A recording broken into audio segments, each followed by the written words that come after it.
দেখা যায় বেকারত্ব, চাকরি বাকরি পাচ্ছে না, বাসা থেকে প্রেশার, কামাই রোজগার নাই, ঘরে বসে বসে খাস, হ্যাঁ তোর পিছনে এত টাকা ঢাললাম, পারিবারিক সাপোর্টের অভাব, মায়ের মমতার অভাব, বাবার একটা বন্ধুত্ব সুলভ আচরণের অভাব, এইসব কারণে ও ভিতর থেকে ফ্রাস্ট্রেটেড হয়ে যায়।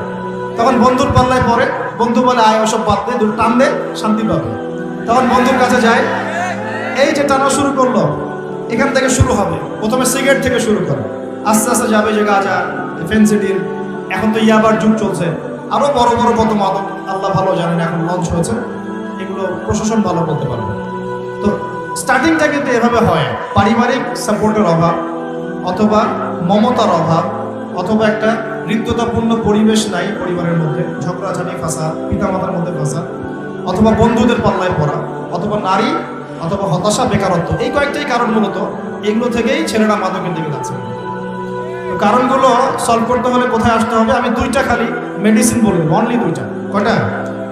দুইটা। আমি চ্যালেঞ্জ করছি, এই দুইটা মেডিসিন যদি প্রয়োগ করা যায় যুব সমাজের উপরে, ইনশাআল্লাহ 1% যুবক মাদক খাবে না ইনশাআল্লাহ। একটা মেডিসিন হচ্ছে কিচ্ছু না, শুধু ওদেরকে 5 ওয়াক্ত নামাজ পড়াতে হবে। টাইম টু টাইম তোমরা 5 ওয়াক্ত নামাজ পড়বা, যত হতাশা, গ্লানি, কষ্ট দেখবা, সমস্ত কষ্ট ওই আল্লাহর সামনে ঢেলে দিবা। যখন তোমার কেউ ছিল না, যে আল্লাহ তোমাকে দেখেছে, ওই আল্লাহর সামনে ঢেলে দিতে হবে। পারা যাবে ইনশাআল্লাহ? এই একটা মেডিসিন।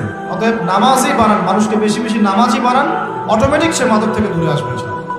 আল্লাহ পাক ওয়াদা করেছেন, আল্লাহ বলছেন ইন্নাস সালাতা তানহা আনিল ফাহশাই ওয়াল মুনকার ওয়া লাযিকরুল্লাহি আকবার।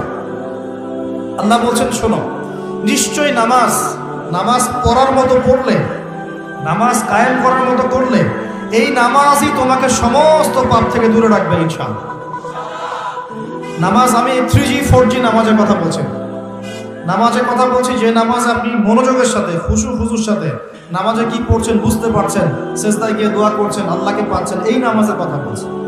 এই নামাজ যে ব্যক্তি পড়তে পারে 5 ওয়াক্ত, ইনশাআল্লাহ মাদকের ধার কাছেও সে কখনো যাবে না ইনশাআল্লাহ। আর দ্বিতীয় মেডিসিন হচ্ছে, সেটা হলো আল কোরআনুল কারীম, যেটা আমার হাতে দেখছেন। এই আল কোরআনুল কারীম যদি আপনি প্রতিদিন কমপক্ষে একটা পারা করে তেলাওয়াত করেন, 30 দিন 30 পারা, প্রতিদিন 1 পারা, প্রতি মাসে 1 খতম, এতটুকু এই জিনিসটা অভ্যাস করতে পারেন, ইনশাআল্লাহ আপনার মনের মধ্যে প্রশান্তি দিয়ে ভর্তি থাকবে, কোনো কষ্ট থাকবে না ইনশাআল্লাহ। আমি চ্যালেঞ্জ করছি আপনাকে, ইমপ্লিমেন্ট করে দেখেন, প্রতিদিন 1 পারা, কতটুকু? অন্তত 1 পারা, 30 দিন 30 পারা, মাস শেষে 1 খতম হবে ইনশাআল্লাহ। এই আমলটা ধরে রাখতে পারলে দেখবেন আপনার মনে নূর এবং প্রশান্তিতে ভর্তি থাকবে। সারা দুনিয়া অশান্তি, আপনার মনে শান্তি, কোনো অশান্তি কাজ করবে না ইনশাআল্লাহ। আল্লাহ পাক আমাদের সবাইকে এই দুটো মেডিসিন প্রয়োগ করার তৌফিক দান করুন। এবার আসি ভাই, ওই সময় সব লিখে দেওয়া হয়েছে যে আপনার রিজিক, হায়াত, তারপরে কাজ কি হবে, সাফল্য, সৌভাগ্যবান না দুর্ভাগ্যবান হওয়া। এরপরে যখন আমরা ছোট ছিলাম, মায়ের দুধ পান করেছি, তখন কিন্তু আমরা আমাদের দায়িত্ব নিতে পারতাম না। আমরা বিছানায় পেশাব পায়খানা করেছি, কেউ আমাদেরকে দেখে নাই, পিতামাতা দেখেছেন, তখন আল্লাহ পাক আমাদেরকে দেখেছেন, তখনও আল্লাহ আমাদের সাথে ছিলেন। আমরা শ্বাস নেওয়া শুরু করব, শ্বাস নেওয়া, এই শুধু শ্বাস নিঃশ্বাস নেওয়ার যে ক্ষমতা বা এই যে নিয়ামত, এই নিয়ামতটুকুর শুকরিয়া কি আমরা আদায় করতে পারবো? আমাদের শরীরে রক্ত চলছে, রক্ত যে সংবহন তন্ত্রটা চলছে, এই রক্ত সার্কুলেশন বন্ধ হয়ে গেলে আমরা বাঁচবো? এটা কে দেখছেন? এটা এই যে হার্ট যে পাম্প করছে, হার্টবিট, একটা হার্ট পাম্প করার পরে আল্লাহর অনুমতি চায়, আল্লাহ আরেকবার পাম্প করবো কি? আল্লাহ অনুমতি দেয়, তারপর পাম্প করে। এত সহজ? রাতে যখন ঘুমাই আমরা, আমাদের আত্মা আল্লাহ পাক নিয়ে নেন, এটা অনুমতি প্রাপ্ত হয় যে আমি আল্লাহকে আবার ফিরিয়ে দিবেন, যদি দেয় তাহলে আপনি সকালে উঠবেন, না হলে উঠতে পারবেন না। সূর্য ডুবে আল্লাহর পারমিশন নেয়, আমি কি আগামীকাল আবার উঠবো? আল্লাহ পারমিশন দিলে তারপর ওঠে। প্রভু রব কি জিনিস, আল্লাহকে চিন্তা হবে। আমরা যখন কিছুই করতে পারতাম না, হাঁটতে পারতাম না, আমরা দাঁড়াতে পারতাম না, আমরা আগে হামা করে দিতাম, তারপর আমরা বসা শিখেছি, তারপরে আস্তে আস্তে কিছু ধরে দাঁড়ানো শিখেছি, তারপর আস্তে আস্তে আমরা একটু হাঁটা শিখলাম, তারপর দৌড়ানো শিখলাম। এখন আস্তে আস্তে আমাদের শরীরে শক্তি আসছে না, যৌবনকাল চলে আসছে, এখন আমরা আল্লাহকে আর চিনি না, এখন আমরা আল্লাহকে কি চিনি না। লক্ষ লক্ষ কোটি কোটি যুবক বাংলাদেশের বাড়িতে নামাজ পড়ে দেয়। ও মনে করে যে ওই সব কিছু, যৌবনকালে এসেছে, ও মনে করে এটাই আমার সব কিছু। তারপরে লক্ষ লক্ষ মেয়েও আছে যারা কিন্তু নামাজ পড়ে না। ওরা ভুলেই গেছে যে ওরা মায়ের গর্ভে কখনো ছিল। আমরা সবাই মায়ের গর্ভে অসহায় ছিলাম, আমরা ভুলে গেছি যে আল্লাহ পাক তখন আমাদের সাথে ছিলেন। এভাবে জীবনের প্রতিটা ধাপে ধাপে আল্লাহ পাক আমাদেরকে দেখেন, খাওয়ান, পড়ান, শ্বাস নেন, শ্বাস নেওয়ার তৌফিক দেন, ঘুম থেকে ওঠার তৌফিক দেন, আমাদেরকে হাঁটার তৌফিক দেন, হার্টবিট পাম্প করে, রক্ত চলাচল করে। হ্যাঁ, আমরা শ্বাস নেই, খাই, কত কি করি সারা জীবন। অথচ এই সমস্ত নিয়ামতগুলো কে দেন? সে আল্লাহকে যদি ভুলে যান তাহলে কোশ্চিনকালেও দুনিয়ায় সফল হতে পারবেন না, পরকালেও সফল হতে পারবেন না। আমরা তো কারো প্রতি অল্প একটু ইহসান করার পরে, মনে করেন একজন বন্ধুকে আপনি 4-5 বার টাকা পয়সা ধার দিয়েছেন, এখন সে যদি আপনার সাথে বিরুদ্ধাচরণ করে, আপনি মুখের উপর বলে বসেন, তোর জন্য এত কিছু করলাম, তুই আজকে আমার জন্য এটা করলি। আরে সারা জীবন ধরে আল্লাহ আমাদের জন্য কত কি করে যান, প্রতি মুহূর্তে, প্রতি সেকেন্ডে। একটা আয়াত আছে সূরা আর রহমানে, কুল্লা ইয়াউমিন হুয়া ফি শা'n, মানে আল্লাহ পাক সব সময় কন্টিনিউয়াসলি প্রতি মুহূর্তে এই মহাবিশ্ব পরিচালনার কাজে ব্যস্ত আছে। মনে করেন এখানে যত মানুষ আমরা আছি, সবাই যদি আমার সাথে এখন একসাথে এট এ টাইম মুসাফা করতে আসেন, আমি বিরক্ত হব না? সবাই এসে হুমরি খাওয়া শুরু করেন মুসাফা। সবাই আমাকে যদি একটা কথা একসাথে বলা শুরু করেন, আপনার একটা কথা, আপনার একটা, আপনার একটা, আপনার একটা, সবগুলো আমি শুনতে পারবো? 1 সেকেন্ডের মধ্যে সারা বিশ্বের কোটি কোটি মানুষ একই সময় আল্লাহর কাছে দোয়া করে, আল্লাহ সবার দোয়া শোনেন, এক মুহূর্তেই শোনেন। আমরা সবাই এখন বসে আল্লাহর কাছে চাচ্ছি সবার মনে। জান্নাতে যাওয়ার পরে, জান্নাতে যাওয়ার 100 কোটি বছর পর আমরা কি করব আল্লাহ এখনই সেটা জানেন, জানেন না? আবার জাহান্নামে যাওয়ার 100 কোটি বছর পর জাহান্নামীরা কোন শাস্তি ভোগ করবে আল্লাহ সেটাও জানেন। এই মহান রবকে এখন মানুষ বিশ্বাস করে না। এখন নাস্তিকতার যুগ চলছে, আস্তাগফিরুল্লাহ। এখন কি প্রোটেস্ট্যান্ট ইসলামের যুগ চলছে, মানে কিছু অংশ ইসলামের পালন করে, কিছু অংশ পালন করে না। ইসলাম, কোরআন, হাদিস, পর্দা, এই বিষয়গুলোকে মানুষ এখন কটাক্ষ করা শুরু করছে, আক্রমণ করা শুরু করছে। গত পরশু দিনই দেখলাম যে সুইডেনের মতো কান্ট্রি, ওরা তো বাক স্বাধীনতায় নাকি বিশ্বাস করে, ওখানে প্রকাশ্যে আল কোরআনকে পুড়িয়ে দিল। দেখেছেন না? দেখেছেন না? আরো ঘোষণা দিয়েছে যে আস্তাগফিরুল্লাহ, আরো বলে পড়াবে এবং শুকরের রক্ত দিয়ে নাকি কোরআনকে মাখিয়ে দিবে। নাউযুবিল্লাহ। আমরা দোয়া করি আল্লাহ পাক ওদের চেহারাগুলোকে জাহান্নামে জ্বালিয়ে দেখ।